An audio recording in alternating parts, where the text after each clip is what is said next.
James Talarico's Senate gamble.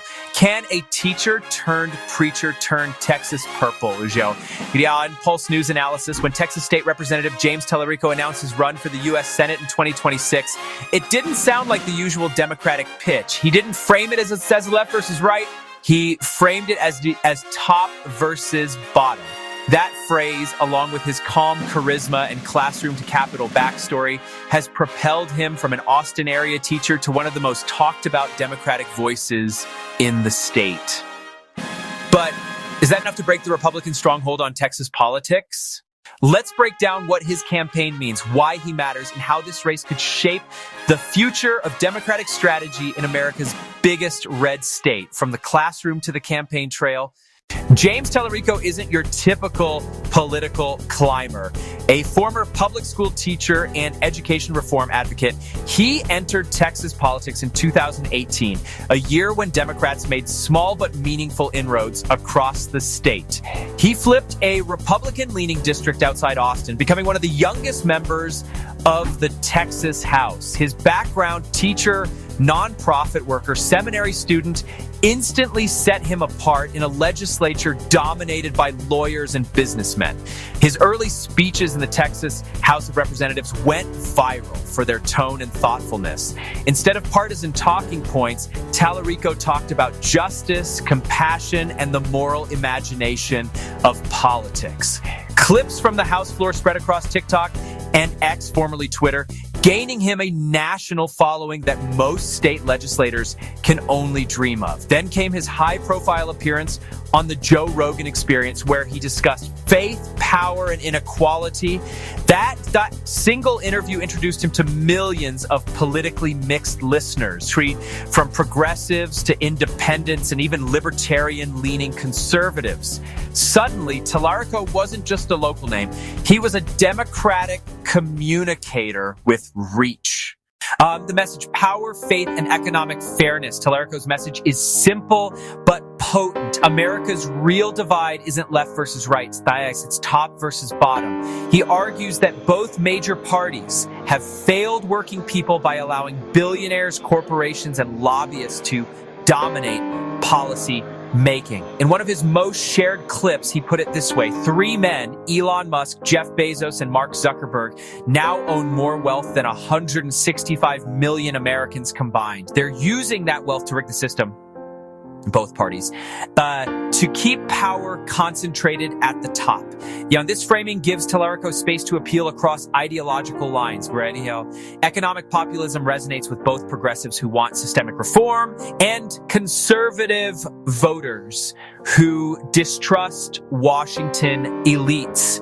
But what sets him apart from other left-leaning populists is his faith-based moral lens. A seminary student and outspoken Christian, Talarico talks about social justice and poverty in explicitly moral, even theological terms. For him, fighting corruption and inequality isn't just good politics, it's a spiritual duty.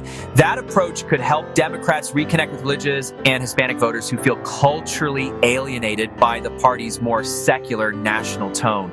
It's also why Talarico insists he's not running to turn Texas blue, he's running to turn Texas purple. In his words, one-party rule, red or blue, always leads to corruption. Competitive elections lead to better public policy. The Texas equation, why this race matters. Texas hasn't elected a Democrat to the U.S. Senate since 1988. Republicans dominate every statewide office, and Governor Greg Abbott's political machine remains formidable. So why does anyone think Talarico has a shot? For one, Texas is changing. Rapid population growth in cities like Austin, Dallas, and Houston, fueled by younger, more diverse voters, has made statewide races more competitive. In 2016, Hillary Clinton lost Texas by 9 points. Joe Biden narrowed that margin to 5 in 2020. Analysts predict that by 2026, the margin could shrink again, especially if Republicans remain split over abortion, education policy, and economic management. Talarico's campaign is betting on 3 strategic pillars: the digital battlefield. His team understands how to weaponize social media virality, a skill he honed in the State House; the moral populist brand. He blends compassion, economic justice, and faith. Appealing to voters who might distrust elite liberalism, rural re-engagement. By focusing on underfunded public schools, rural hospitals, and small-town economics, he's aiming at voters Democrats ignored for decades. If he can close the cultural gap in rural Texas while holding urban enthusiasm, he could force Republicans to fight hard and spend heavily in what's supposed to be a safe seat. Why Texas Democrats see him as their best shot. Texas Democrats have been desperate for a fresh face. After Beto O'Rourke's near miss in 2018 and subsequent losses, enthusiasm dipped. Talarico brings something the parties lacked: authenticity, youth, and a message that doesn't sound poll-tested. He doesn't talk like a consultant. He talks like a teacher. When he explains tax fairness, he uses the same tone he once used to explain literature to 8th graders: clear, human, direct. His campaign slogan, unofficially summed up, is "Take power back for our communities." Ties into a broader national movement: local empowerment against federal gridlock. It's why some national Democrats quietly see him as the party's post-Beto candidate, the one who could keep Texas competitive without the celebrity baggage and the challenges ahead. Of course, authenticity doesn't automatically translate into victory. Talarico faces serious headwinds. Texas's Republican infrastructure is deeply entrenched. The state GOP's funding networks, church alliances, and media ecosystems still dominate rural and suburban areas. Redistricting and voter restrictions have further complicated Democratic turnout strategies. Gerrymandered lines and strict voting laws make it harder to build momentum from the ground up. The donor paradox. Talarico's anti-billionaire rhetoric invites scrutiny over his own fundraising. Critics have already noted contributions from PACs linked to wealthy donors, including figures tied to casino magnate Miriam Adelson. Expect Republicans to hammer him on that.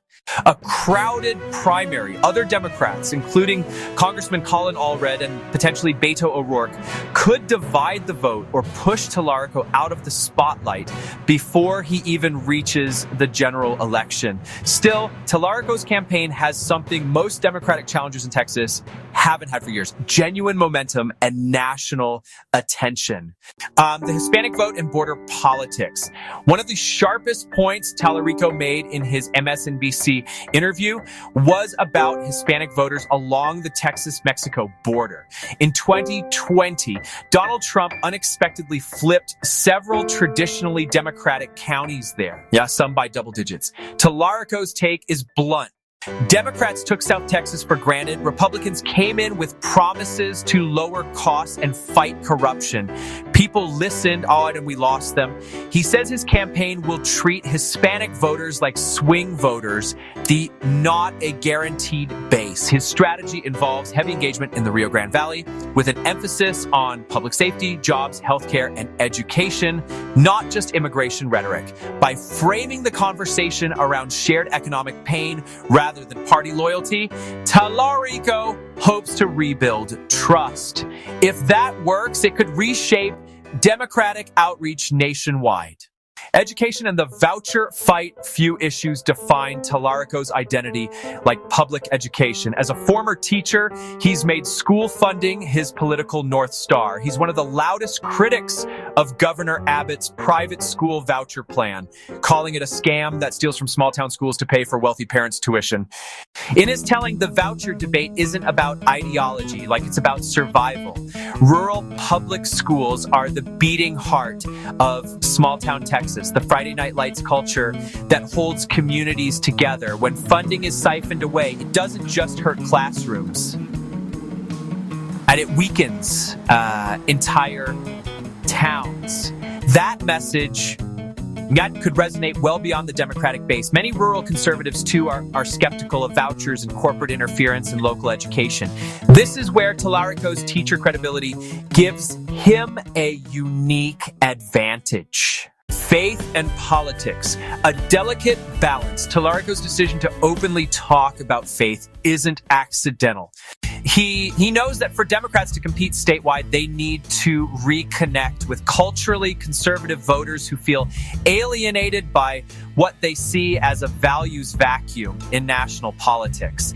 In interviews, he talks about Jesus as a figure of compassion and justice. A man who challenged empire and sided with the poor. It's a form of Christianity that contrasts sharply with the Christian nationalist rhetoric often used by far-right politicians in Texas. If he manages to make faith an inclusive moral bridge instead of a partisan wedge, it could redefine how Democrats campaign in the South. But if mishandled, it could alienate secular progressives who fear religion's role in policymaking. That's a fine line, and Talarico knows it. The future possibilities. Can Texas really turn purple? Here's the thing. Talarico doesn't have to win outright to make history. Even a close race could shift donor behavior, attract national media, and inspire more young Democrats to run for local office. That's what Beto O'Rourke did in 2018. The difference is that Talarico's brand feels more grounded, less performative. If his message resonates, we could see a new Texas Democratic model, faith-friendly populism instead of elite technocracy, grassroots storytelling instead of expensive ad blitzes, digital virality replacing traditional campaign rallies. In the long run, this approach could redefine how Democrats compete across the Sun Belt, from Arizona to Georgia to Florida.